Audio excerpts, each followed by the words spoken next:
구독자 여러분 주말 잘 보내셨습니까? 8월 13일 월요일 데일리베스트 뉴스를 시작하겠습니다. 오늘 저희가 준비한 뉴스는 더불어민주당과 관련된 뉴스입니다. 새로운 당대표를 뽑는 더불어민주당 차기 당대표 경선이 10여일 앞으로 다가온 가운데 이해찬 후보가 김진표, 송영길 후보에 다소 앞서고 있다는 여론조사 결과 발표가 줄을 잇고 있습니다. 이해찬 의원은 여러분께서 아시다시피 지난 대선 과정부터 지금까지 공공연하게 이른바 좌파 20년 집권 플랜을 떠들고 있는 인물인데, 아마도 사람마다 조금의 온도차는 있겠지만 임종석과 함께 우파 진영에서 가장 싫어하는 정치인 중 한 사람이 아닐까 생각합니다. 저번 주였었죠. 뜬금없이 청와대와 정부 갈등설에 대한 보도가 흘러나왔었습니다.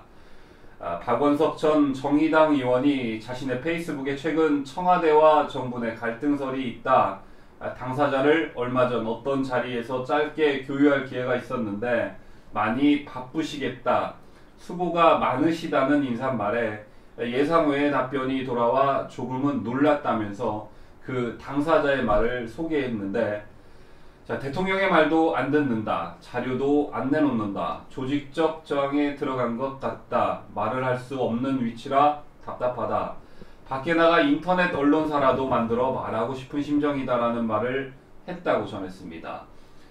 이 보도가 있은 후 이런 말들의 주인공이 장하성이다, 김동연이다, 임종석이다, 여러가지 추측들이 난무하고 있지만 일단 청와대는 이 같은 사실을 부인하고 있습니다. 또 이와는 별개로 정치권 일각에서는 임종석 비서실장 사퇴설이 일기도 했었습니다. 그런데 사퇴설 배후에 이해찬의 이름이 거론되고 있습니다. 임종석 사퇴설에 이해찬의 이름이 거론되는 이유는 다름 아닌 2012년 있었던 두 사람 사이의 갈등입니다.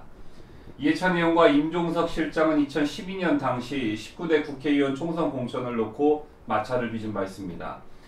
이에 대해 익명을 요구한 민주당 관계자는 국내 한 일간지와 인터뷰에서 이해찬 의원과 임종석 실장이 지난 2012년 민주통합당 때 한 차례 갈등을 빚은 것은 사실이라고 말했습니다. 또 임종석 사퇴설 찌라시를 나도 받아봤다면서, 그런데 찌라시가 나온 시점이 민주당 당대표 적합도 여론조사가 쏟아지는 시점과 비슷해서 느낌이 묘하다고 했습니다.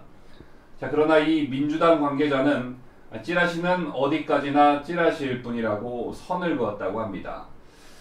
또 청와대 관계자 역시 그 찌라시를 받아봤다면서, 그러나 청와대 안에서는 임종석 실장 사퇴 움직임은 없다고 잘라 말했고 왜 그런 내용의 찌라시가 돌고 있는지 모르겠다고 밝혔습니다. 하지만 이 관계자 역시도 그때 2012년 민주통합당 공천과 관련해 임종석 실장과 이해찬 의원의 관계가 악화됐던 것은 사실이라고 했습니다. 그렇다면 2012년 민주통합당 공천 과정에서 무슨 일이 있었던 것일까? 민주통합당 공천이 있었던 2012년 3월 말에서 4월 초 민주통합당 내부에서는 공천 잡음이 끊이지 않았습니다. 그러자 이해찬 의원은 공천에 막대한 영향력을 행사했던 임종석 당시 사무총장의 사퇴를 공개적으로 촉구했는데, 임 사무총장이 운동권 출신 정치인들을 일방적으로 공천하고 있다는 것이 그 이유였습니다. 이해찬 의원의 이 같은 주장은 임종석 공천을 견제하기 위한 조치로 해석됐고, 당시 이해찬 의원은 탈당이란 극단적 카드까지 꺼내들었습니다. 그러자 결국 임종석 사무총장이 사퇴하면서 민주통합당 공천 논란은 일단락됐었습니다. 시간이 흐른 지금 만약 이해찬이 당대표가 될 경우 임종석과의 오래된 갈등이 재현될 수 있기 때문에 이 같은 관측은 두 사람 사이에 보이지 않게 흐르고 있는 이상기류와 관련해 다시 주목받고 있는 것 같습니다. 이를 근거로 일각에서는 내년 재보선 전에 임종석 실장이 청와대를 나갈 가능성이 있다는 말까지 나오고 있다고 합니다. 물론 이 같은 소문은 찌라시가 난무한 여의도 정치권의 헛소문일 수도 있겠으나 그 헛소문을 퍼뜨리는 시너지는 청와대 실세인 임종석을 불편하게 여기는 정치적 경쟁 세력일 가능성이 매우 큽니다. 자, 유난히 튀는 사람이 있으면 견제 세력이 생기기 마련이고 타깃이 되는 것은 정치계의 자연스러운 생리이기 때문입니다.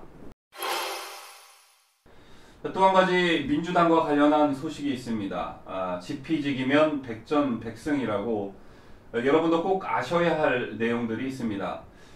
더불어민주당이 10일 최고위원회를 열고 당의 헌법격인 강령 개정안을 의결했는데 자, 오히려 정의당보다 한참 좌클릭되었다는 분석들이 줄을 잇고 있습니다. 자, 일단 이날 의결한 새 강령엔 촛불 시민혁명 계승 어쨌든 이런 거는 민주당으로서는 당연한 것이겠고 또 토지 공개념, 공무원 노동 3권 보장 등이 추가되었습니다. 또 중요한 것은 북핵 등 북한의 도발과 관련한 부분은 모두 삭제되거나 다른 표현으로 대체됐다는 것입니다. 현행 민주당 강령은 김종인 비상대책위원장 재임 시절인 2016년 8월에 만들어졌습니다. 자, 기존 강령에는 북핵에 대해 총 3차례에 걸쳐 언급하고 있는데 우선 전문의 남북관계 단절과 북한의 핵개발 등으로 한반도 평화는 위협받고 있으며 라는 부분이 있습니다.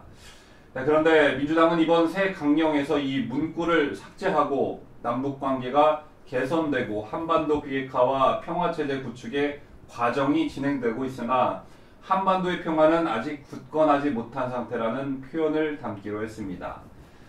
또 외교안보 부문에 있던 북한의 핵과 미사일 등 어떠한 형태의 위협에도 능동적으로 대응할 수 있도록 이라는 문구에서 북한의 핵과 미사일 등이라는 부분을 삭제하기로 했습니다. 자, 기존 강령에서는 우리 안보를 위협하는 주요 주체로 북한 핵과 미사일을 명시했지만 새 강령에선 이를 아예 빼버린 것입니다. 또 통일 부분에 있던 남북관계 개선과 북핵 문제 해결, 평화체제 수립을 선순환적으로 추진해 나간다는 문구 역시 삭제됐습니다.